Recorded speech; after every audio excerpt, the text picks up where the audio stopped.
नमस्कार दोस्तों, welcome to my YouTube channel all in one by JP sir. आज मैं आपको संधि के बारे में बताने जा रहा हूं। संधि क्या होता है इसके बारे में आप जानिएगा। तो जैसे कि आप जानते हैं कि दो वर्णों के मेल से जो विकार होता है, विकार मतलब जो परिवर्तन होता है, उसे हम संधि कहते हैं। जैसे देख लीजिए, जैसे यहाँ के देव में इस जोड़ेंगे तो देवेश होगा, आपू में अन जोड़ेंगे तो पवन होगा। ऐसे दो वर्ण जब आपस में मिलते हैं तो जो विकार, जो परिवर्तन होता है, जो तीसरा वर्ण बनता है, उसको हम क्या कहते हैं? संधि कहते हैं। संधि तीन तरह के होते हैं: स्वर संधि, व्यंजन संधि और विसर्ग संधि। ठीक है जी। पहले हम स्वर संधि के बारे में पढ़ेंगे। तो अब हम न तो स्वर संधि की परिभाषा बताएंगे, न व्यंजन संधि की परिभाषा बताएंगे, न विसर्ग संधि की परिभाषा बताएंगे। अब डायरेक्ट हम लोग पहुंचते हैं ट्रिक पर कि आखिर स्वर संधि को कैसे पहचानेंगे, व्यंजन संधि को कैसे पहचानेंगे और विसर्ग संधि को कैसे पहचानेंगे। तो आइए शुरू करते हैं। स्वर संधि को पहचानने के कौन कौन से ट्रिक है तो देखा जाए। जैसे कि आप जानते हैं कि स्वर संधि के कुछ भेद होते हैं, जैसे दीर्घ संधि, गुण संधि, वृद्धि संधि, यण संधि, अयादि संधि। ये स्वर संधि के क्या है? भेद हैं। ठीक है जी। दीर्घ संधि की पहचान क्या है? तो दीर्घ संधि की पहचान है कि जिस शब्द में बड़ी मात्रा आता है ना, बड़ी मात्रा आती है, उसको हम क्या कहते हैं? गुण संधि कहते, दीर्घ संधि कहते हैं। जिसमें बड़ी मात्रा आती है उसको क्या कहते हैं? हम दीर्घ संधि कहते हैं। जैसे यहाँ देखिए, विद्यालय है, विद्यार्थी है, गिरीश है, भानुदय है। देख रहे हैं ना? विद्यालय में देखिएगा, यहाँ आ की मात्रा है, यहाँ पर भी आ की मात्रा है, यहाँ बड़ी ई की मात्रा है, यहाँ बड़ी ई की मात्रा है, यानी सब बड़ी मात्रा वाली ये शब्द हैं। तो जिसमें भी बड़ी मात्रा आ जाए उसको क्या समझेंगे हम? उसको दीर्घ संधि कहेंगे। समझ में आया जी? आगे देखते हैं। गुण संधि। गुण संधि, इसमें एक मात्रा वाला शब्द आता है, एक मात्रा। जैसे कि ये है ए या ओ, ये एक मात्रा वाले शब्द आते हैं किसमें? गुण संधि में। ठीक है जी। जैसे यहाँ देखिए, नरेंद्र एक की मात्रा है, महेंद्र एक की मात्रा है, महोदय ओ की मात्रा है, और इसमें महेश एक की मात्रा है। तो जिसमें एक की मात्रा हो या ओ की मात्रा हो तो उन शब्दों को हम गुण संधि कहेंगे। जहां भी देखेंगे तो उसको हम क्या कहेंगे? गुण संधि कहेंगे। ठीक है जी। अब यहाँ देखिए, वृद्धि संधि है।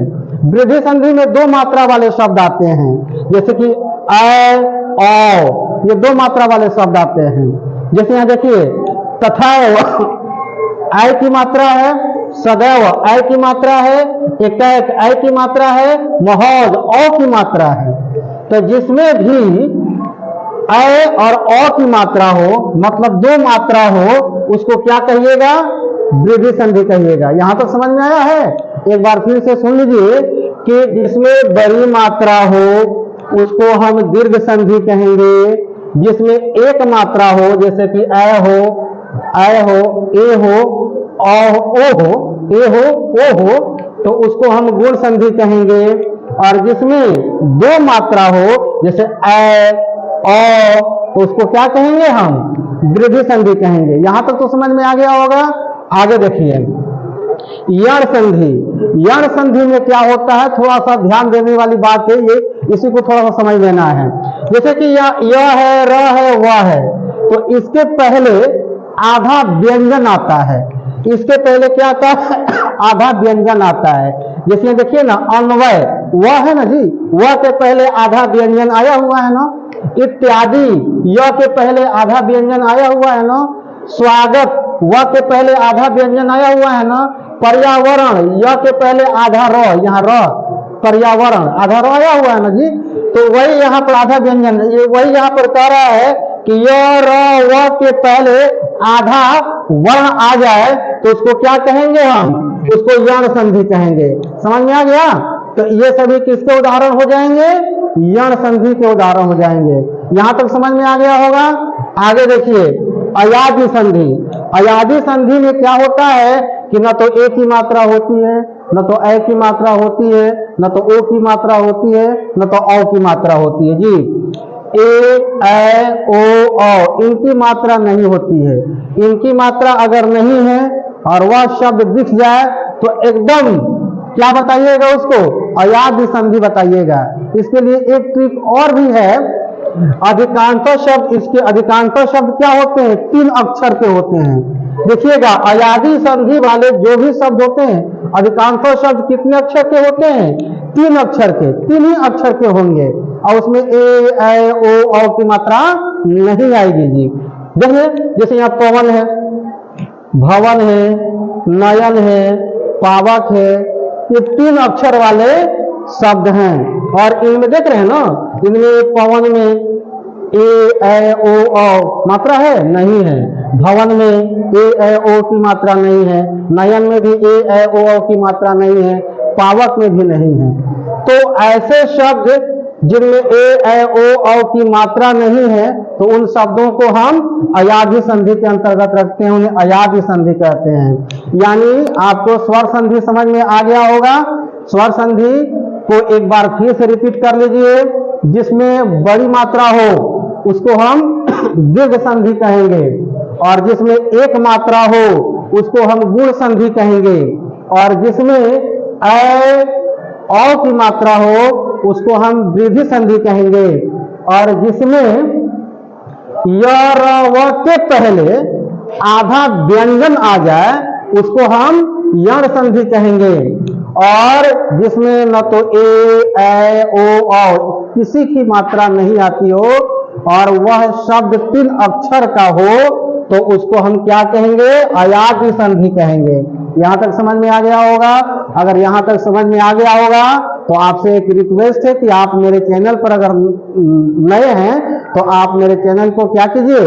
सब्सक्राइब कर लीजिए, बेल आइकन को दबा लीजिए, ताकि पहला नोटिफिकेशन आपको मिले, और लाइक, शेयर, कमेंट करना नहीं भूलिएगा।